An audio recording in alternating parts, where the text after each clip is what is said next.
जय हिंद बच्चों, मैं ऋषभ सर आपके संघर्षों का साथी एक बार फिर से आप सभी का अपने YouTube चैनल पे आपका स्वागत करता हूँ।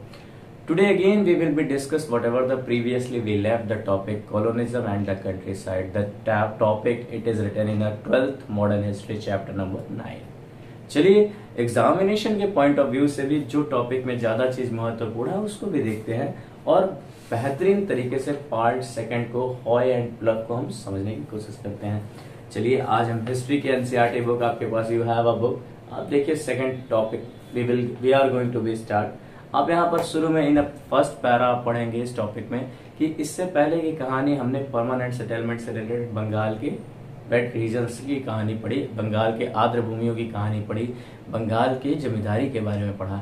Now we will be discuss about the dried zone, Rajmahal hills के फॉरेस्ट के बारे में कहानी पढ़ेंगे, जहां हम पहाड़ीज और संथाल्स के बारे में कहानी पढ़ेंगे। बहुत बेहतरीन है कहानी। पहला टॉपिक आप 2.1 में जाएंगे तो टॉपिक है इन the hills of Rajmahal. In the hills of the Rajmahal में कहानी की शुरुआत होगी। बुकानन जो एक ट्रैवलर हैं, बुकानन आए हुए हैं, आप देखेंगे उनके बारे में थोड़ी चर्चा है। बुकानन क्या कहते हैं, इस लोकेलिटी में, राजमहल हिल्स की लोकेलिटी में घूमने जाएंगे, विजिट करने जाएंगे और वो एक चीज नोटिस करते हैं कि पहाड़ीज लोग इनको इग्नोर कर रहे हैं, इनको देख के बड़ा शत्रुतापूर्ण व्यवहार रख रहे हैं। इसके पीछे का रीजन क्या है आगे हम इसे समझेंगे। लेकिन बुकानन ने अपनी डायरी में जो भी उस समय की कहानी पहाड़ीज के बारे में लिखी है, पहाड़ीज को की लाइफ स्टाइल, उनके जीवन को समझने के लिए वो छोटा सा एक मूवमेंट है, मतलब ये ऐसी घटनाएं भी उनके जीवन में घटित हो रही है। कंप्लीट हिस्ट्री नहीं है पहाड़ियंस की, but what about he wrote, वो थोड़ा बहुत movement we will be discuss at there. आगे हम पढ़ेंगे कि पहाड़ीज लोग हैं कौन। एक्चुअल में पहाड़ीज लोग वहां उस जंगलों में रह रहे हैं और उस जंगलों से रिलेटेड सारे एक्टिविटी में पार्टिसिपेशन है। जैसे कि आप देखेंगे वो शिफ्टिंग एग्रीकल्चर पे काम कर रहे हैं। इसके साथ साथ वो शिफ्टिंग एग्रीकल्चर के जो बिहेवियर है आप देखते होंगे, हॉय से लैंड को खरोच कर वो लोग क्या कहते हैं वहां पर प्रोडक्शन वर्क करते हैं। फिर उसके बाद उस लैंड को छोड़ देते हैं, परती छोड़ देते हैं जिससे दोबारा से वो फर्टाइल हो सके। इसके अलावा वो यहाँ पर जो भी रिलेटेड, जैसे कि आप देखेंगे कि महुआ को खाते हैं, महुआ के फूलों को खाया करते हैं, वो उसको बीना करते हैं। ट्रेड करने के लिए वो लोग कॉटन, सिल्क, कोकून्स के चीजों को वो ट्रेड करने के लिए यूज कर रहे हैं। इवन आप देख रहे हैं कि वहां पर जो घासें बिछी है, मैट है, जो घासें है जंगलों में, वो उनके पशुओं के लिए, चारागाह के लिए वहां इस्तेमाल हो रही है। पहले पेज में जितने पैरा है आई हैड डिस्कस इट। फिर आप नेक्स्ट पेज के इस पैरा पे चलेंगे। इस पैरा में छोटी सी बातें लिखी गई है, जैसे कि उसके ऊपर एक पेंटिंग भी है। पेंटिंग आप पढ़ेंगे जो विलियम हॉर्ट्स द्वारा बनाई गई पेंटिंग है, बड़ी फेमस है। आप पेंटिंग के बारे में थोड़ा बहुत डिस्क्रिप्शन पढ़ लेंगे। तो ये मेंशन भी करना है, यहाँ पर वो आए हुए हैं तो इस लोकेलिटी में उन्होंने पेंटिंग बनाई हुई है। अच्छा, पहाड़ीज लोग Hunter, shifting, cultivation, gather, charcoal producer, ये सारे कार्य वहां पर कर रहे हैं। इवन वो लोग इमली के जो पेड़ हुआ करते तो वहां अपने हट्स बनाकर रह रहे हैं, झोपड़ीज बनाकर रह रहे हैं। आम के पेड़ के नीचे वो आराम कर रहे हैं। गाँव का जो सुख है आप जान रहे हैं, वो सारी चीजें यहाँ पर मेंशन होगी। ठीक, नेक्स्ट पेज पर जब हम पहुंचेंगे, यानी इस पेज पे जब आएंगे नेक्स्ट पेज पे, तो यहाँ पर ये इमेज देख रहे होंगे, ये भी सेम एज इट इज एक ही आदमी द्वारा बनाई गई है। उसी पहाड़ीज विलियम जो हॉस्ट के बारे में आपने पढ़ा था। नेक्स्ट आप यहाँ पर डिस्कस करेंगे बहुत बेहतरीन चीजें कि पहाड़ीज लोगों के अपने एक ट्राइबल लीडर है और वो ट्राइबल लीडर, पहले पैराग्राफ में इस पेज के, ट्राइबल लीडर का काम है आपसी डिस्प्यूट को रिजॉल्व करना।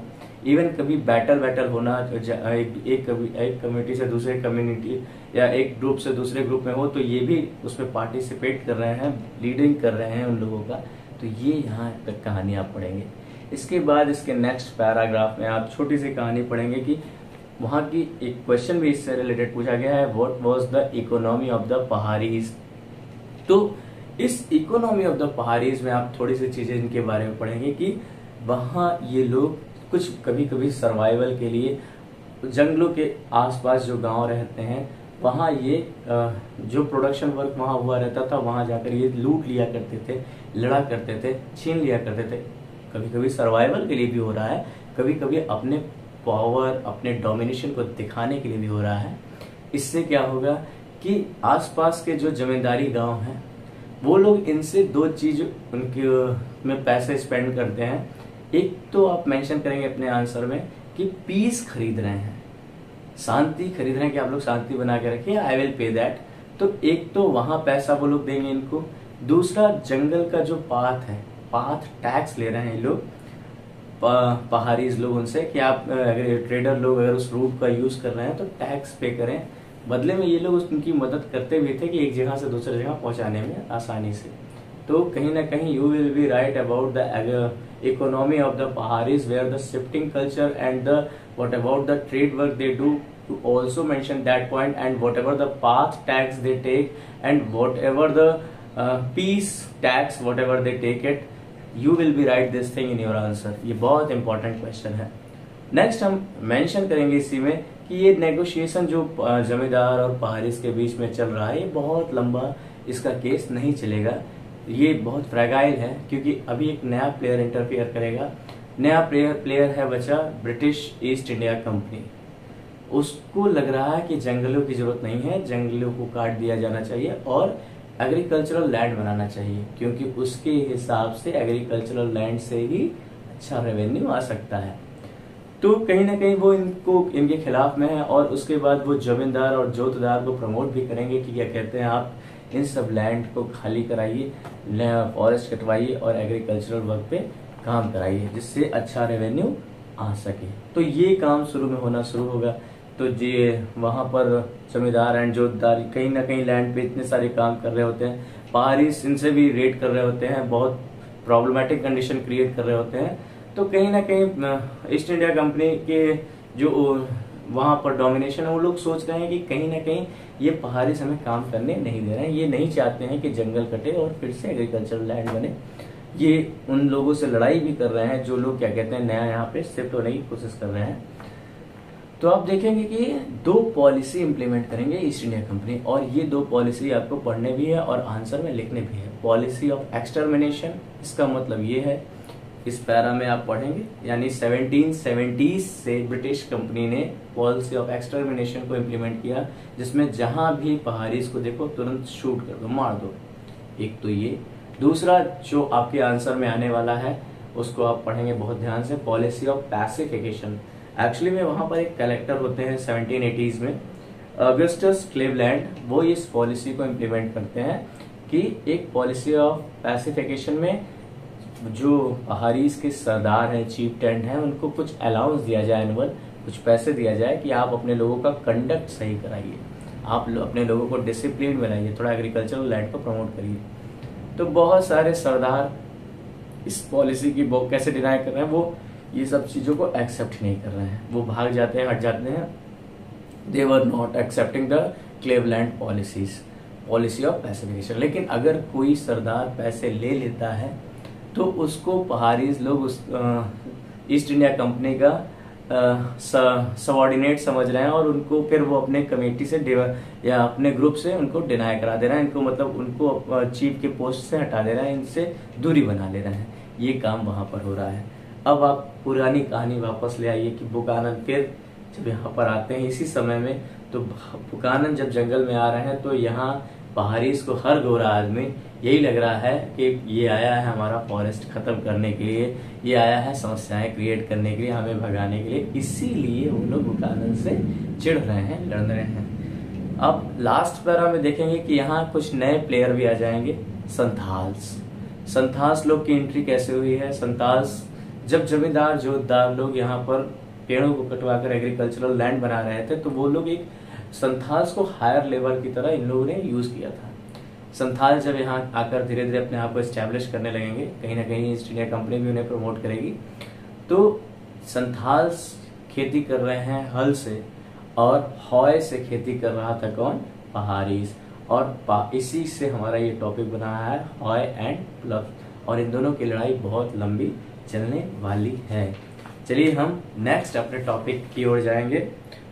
2.2 the pioneer settlement, Santhals the pioneer settler. इस टॉपिक में आप बहुत बेहतरीन चीज पढ़ेंगे कि संथाल्स कैसे यहाँ पर आए हैं और कैसे अपने आप को एस्टेब्लिश किए हैं, और एट द एंड में ये भी पढ़ेंगे कि क्यों ये वॉर किए और इन सब चीजों को आप पढ़ेंगे जानेंगे।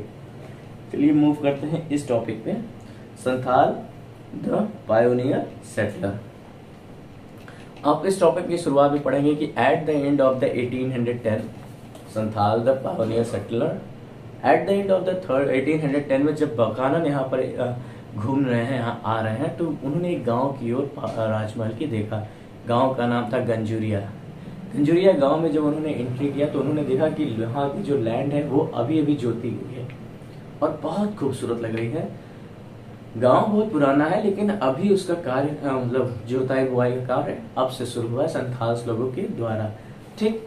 और वो उसके बारे में अपनी डायरी में मेंशन भी करते हैं कि ह्यूमन लेबर के कारण यहाँ पर ये गांव की जैसे कायाकल्प बदल गई, समृद्धि आ गई। ऐसे किसी भी लैंड को इतना विकसित किया जा सकता है। वहाँ की लैंड थोड़ी बहुत पथरीली है लेकिन फिर भी वहाँ इतनी अच्छे तरीके से एग्रीकल्चर किया जा रहा है कि टोबैको और मस्टर्ड की जो खेती वो देख कर आए, उसके बारे में उन्होंने बहुत बेहतरीन डिस्क्रिप्शन वहाँ मेंशन किया हुआ है कि संथालीस लोग कितने कार्य वहाँ पे कर दिए टोबैको एंड द मस्टर्ड खेती के से रिलेटेड। अब आप उसी एराना में थोड़ा समझेंगे कि संथाल्स लोग आए कहाँ पे, कहाँ से थे।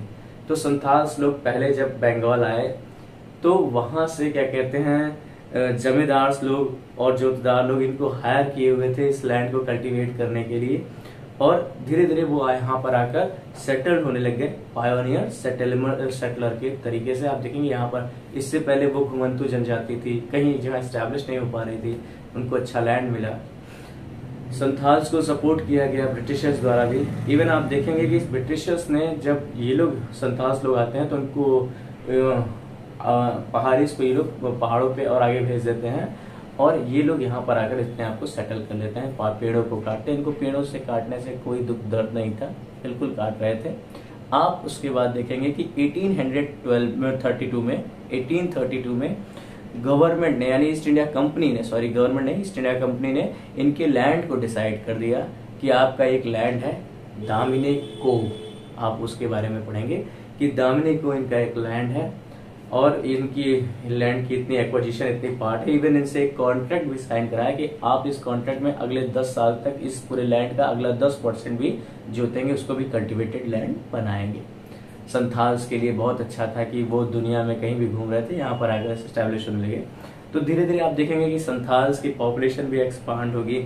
जहाँ कभी 40 गांव थे उस लोकेलिटी में वो धीरे धीरे बढ़कर 1473 गांव हो जाएंगे।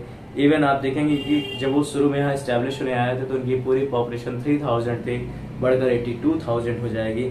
कई सारे हाइम्स, कई सारे माइथोलॉजिकल्स, कई सारे सॉन्ग्स भी लिखे जाएंगे और सॉन्ग्स में मेंशन किया जाएगा कि संथाल्स लोग बहुत ही जैसा घुमंतु थे, दुनिया के हर जगह चल चल के आए हैं और एट द एंड में दामिनी को में आकर उनका सफर पूरा हो गया। मतलब बहुत सारी अच्छी अच्छी बातें लिखवाएंगे।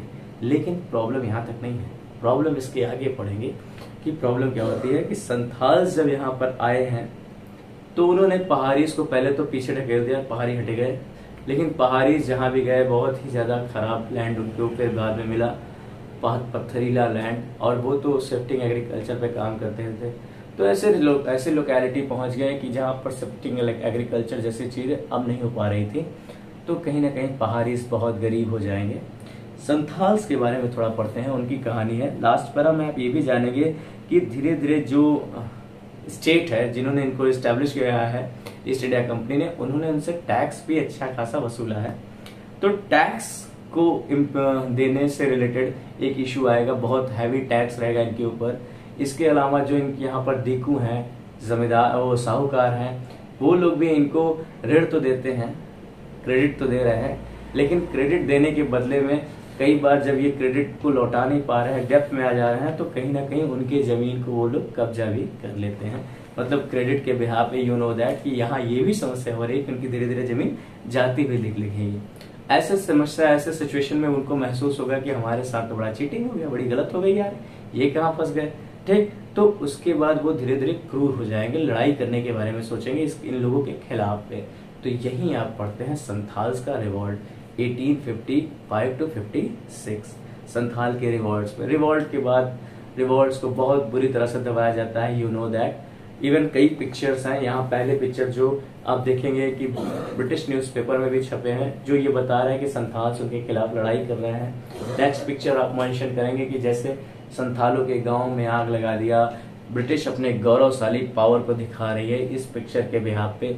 लास्ट पिक्चर में आप देखेंगे कि एक ब्रिटिश जो ऑफिसर है वो घोड़े पे बैठा है, अपना हुक्का हुक्का पी रहा है। संथाल्स को उनके हाथ को कैप्ट करके बांध कर ले आया जा रहा है। रिवॉल्ट खत्म हो गया है, लेकिन आप एट द एंड में देखेंगे कि जस्ट बिकॉज उन्होंने फिर उनका एक परगना डिसाइड कर दिया, परगना में उनके लैंड डिसाइड कर दिए उनको खुश रखने के लिए। 5500 स्क्वायर से रिलेटेड लैंड उन्हें दिया गया, भागलपुर और वीरभूमि के लैंड को एक्विजिशन करके उनको उतना लैंड दिया गया कि आप लोग यहाँ बसिए धीरे धीरे, और बहुत सारे रूल्स नियम उनके ऊपर इम्पोज कर दिया गया। आप यहाँ पे संथाल्स के रिवॉर्ड्स को पढ़ेंगे। लास्ट हेडिंग आपका बहुत बेहतरीन है, the account of Buchanan. Buchanan के अकाउंट में थोड़ी बहुत बुकानन के बारे में मैं आपको और भी अलग से डिस्क्रिप्शन दे रहा हूँ। आप जानते रहिए कि बुकानन एक फिजिशियन है, एक डॉक्टर है। शुरू में ही उनके बारे में थोड़ी सी मेंशन थी कि बुकानन क्या है, एक डॉक्टर है। यहाँ पर एक फिजिशियन डॉक्टर है बुकानन, और वो क्या कहते हैं यहाँ बंगाल में आए हुए हैं। और वो जो उस समय के गवर्नर जनरल हैं लॉर्ड वेलेस्ली, उसके उनके डॉक्टर हैं। बाद में आप देखेंगे कि एक कलकत्ता में एक चिड़ियाघर को भी स्थापित करेंगे, अलीपुर जू। बुकानन अच्छे सर्वेयर हैं, ईस्ट इंडिया कंपनी उनको सर्वेयर के रूप में भी, लैंड सर्वेयर के रूप में भी हायर करेगी। एट द एंड में वो अपने जगह चले जाएंगे। थोड़ा बुकानन के बारे में पढ़ते हैं। सारी चीजें बुकानन के बारे में अच्छी ही आपको नहीं जाननी है। अच्छे लैंड सर्वेयर हैं, इट्स ओके वन, बट वो हैं ईस्ट इंडिया कंपनी के एम्प्लॉय, तो वो ईस्ट इंडिया कंपनी के बारे में, उनके बेटरमेंट के बारे में ही सोचेंगे, भारत के बेटरमेंट के बारे में नहीं सोचना है। एक्चुअली में होता क्या है कि एक बहुत अच्छे लैंड सर्वेयर है, इट्स ओके वन। शुरू करते हैं अपने टॉपिक को, द अकाउंट ऑफ बुकानन। आप देखेंगे कि जब ब्रिटिश यहाँ पर इम्प्लीमेंट हो गए, अच्छे तरह से डोमिनेट करने लग गए, तो वो लोग यहाँ की जो भी खास चीजें हैं, नेचुरल रिसोर्स हैं, इन सब के बारे में जानने के बारे में बड़े उत्सुक थे। और इवन उसको कैसे लिया जाए, कैसे लूटा जाए, उस पर भी काम कर रहे होते हैं। इवन अच्छे अच्छे बायोटनिस्ट, जियोलॉजिस्ट और भी अच्छे अच्छे प्रोफेसरिस्ट को ये भेज रहे हैं ब्रिटिश ईस्ट इंडिया कंपनी कि जाइए, सर्च कीजिए, सर्वे कीजिए, जो महत्वपूर्ण हो उसके बारे में जानकारी लेकर हमारे पास आइए। बुकानन भी उन्हीं में से एक है। आप मेंशन करेंगे बुकानन के बारे में कि यहाँ आप देख रहे होंगे कि बुकानन, थोड़ी बहुत लिटिल बिट इंफॉर्मेशन है रिलेटेड टू द बुकानन। आप देखेंगे कि वो ईस्ट इंडिया कंपनी के एम्प्लॉयर हैं। उनके साथ जितने भी लोग चल रहे हैं, जैसे मैप बनाने वाले, नक्शा बनाने वाले, पैलाक्वीन जो उनकी डोली पालकी उठाकर लेकर जा रहे हैं, उनकी खुद की सेना जो उनको सुविधा के लिए मिली है, ये सब का खर्चा कौन वहन कर रहा है? East India company. तो वो ईस्ट इंडिया कंपनी के खर्चे पे काम कर रहे हैं। तो जितनी चीजें ईस्ट इंडिया कंपनी को चाहिए होगी, वो उतनी चीजों को ही मेंशन करने के बारे में ज्यादातर काम करेंगे। इसके अलावा आप ये भी देख रहे होते हैं कि he was a good surveyor, लेकिन उनकी एक खास बात और है, वो जब से ही कहीं किसी चीजों को देखने जाते थे तो उसके बारे में वो, जैसे वहां जो हो रहा है उसको तो क्रिटिकली देख ही रहे हैं, लेकिन उसमें और क्या चीज ऐड ऑन की जा सकती है उसको भी वो वहां लिखते हैं कि हाँ, इस पेड़ को काटा जा सकता है, यहाँ 2-4 पेड़ और ऐसे लगाए जा सकते हैं, ये रिसोर्स लगाए जा सकते हैं। ये उनकी खास बात थी। आप देखेंगे इसी पैरा में पढ़ेंगे कि वो इंडिया के मेका, ग्रेनाइट, सल्फेट या बहुत सारे पत्थरों के बारे में भी बताएंगे कि हाँ, ये भी चीज यहाँ पर है। सॉल्ट के बारे में बताएंगे कि सॉल्ट मेकिंग कैसे हो रहा है, आयरन ओर पे काम कैसे हो रहा है, ये भी चीज मेंशन करेंगे। सारे रिसोर्स जैसे जहां जहां से मिल सके उन सब के बारे में मेंशन करेंगे। तो यही तक अपना टॉपिक रहा है। इसको बहुत बढ़िया तरीके से आप पढ़िए, सरल है टॉपिक, और whatever the inconvenient it is happening in the video, जैसे any of the voice it will be come to you, तो उसको इग्नोर कीजिए। पढ़ाई ज्यादा जरूरी है, पढ़ना है, मेहनत करना है। और वीडियो अच्छा लगा हो तो प्लीज़ लाइक, शेयर, सब्सक्राइब कीजिएगा। रिसोर्स भले कम हो, लेकिन मेहनत में कमी नहीं होती है। आप नोट्स को इसी वीडियो के लिंक में जाकर अपलोड कर सकते हैं। I will try to upload my notes also in that video. चलिए, ऑल द बेस्ट आप सभी को। जय हिंद।